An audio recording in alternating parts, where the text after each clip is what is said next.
विष्णुमय जग वैष्णवाचा धर्म, भेदाभेद ब्रह्म अमंगळ. ऐका जे तुम्ही भक्त भागवत, कराल ते हित सत्य करा.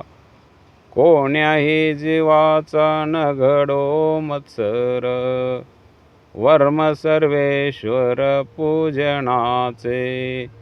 ऐका जे तुम्ही भक्त भागवत, कराल ते हित सत्य करा. तुका म्हणे एका देहाचे अवयव, तुका म्हणे एका देहाचे अवयव. सुख दुःख जीव भोग पावे. ऐका जे तुम्ही भक्त भागवत, कराल ते हित सत्य करा.